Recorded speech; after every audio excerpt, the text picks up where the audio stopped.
Apollo's a great example of a company where AI is basically adding to the value and utility of customer data.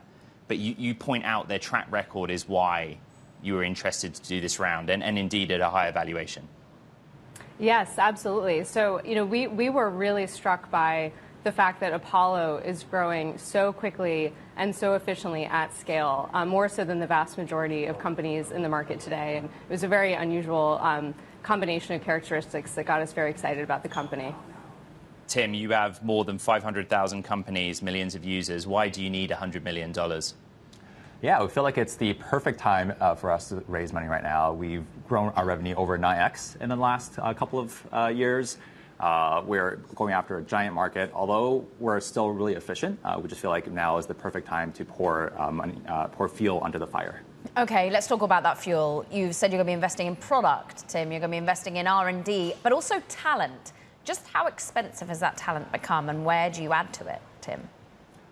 Yeah, we're definitely an R&D company first and foremost. So we're investing over 60% of our revenue typically on R&D, hiring very, very globally. The market's definitely not as crazy as it was before in terms of the talent market.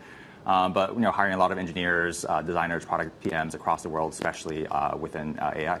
Talking about things that aren't as crazy, well, funding isn't as crazy at the moment, Merritt, and it's been a tougher time for venture capitalists who've just raised big funds, just as Bain Ventures has, to be trying to allocate in this environment where perhaps there's fewer to choose from.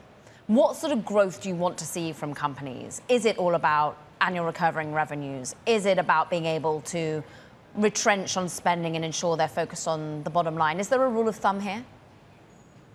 Yes, it's a great question, very timely question. I think what we've seen in the market is, a couple of years ago, top-line momentum was really the primary thing that investors were paying attention to in the venture space, and I think that has really shifted to thinking more about efficient growth. What is the investment required to drive that top-line momentum? And that's where Apollo really stands out. When you look at their efficient growth metrics like Rule of 40, they're really best in class, and that's what got us so excited about making the investment.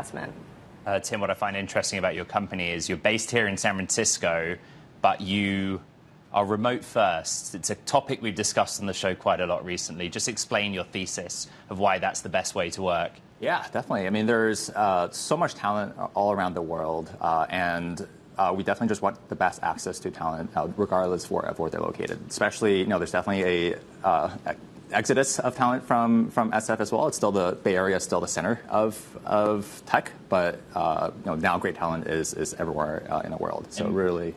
Merritt, I know a number of VC board members that don't agree with that thesis. They want to see their portfolio companies work together, be in one place. What do you make of the remote work position that Apollo has?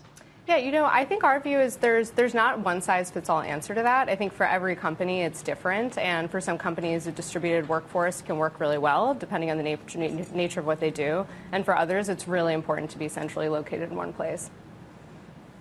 I'm just going to go back to Tim, what it is that you offer. I mean, I think you're the first sales tech unicorn minted in 2023, and you've been sort of saying what makes you stand out, and of course it's about allowing sales reps to do what exactly that is, to sell, to not be having to permanently moving between tools and having cumbersome interaction with CRM. But one thing that took my eye was the fact that you were saying that some of your competitors, dare I name one of them, ZoomInfo, for example, you say they seem unified, but they're not because they've acquired.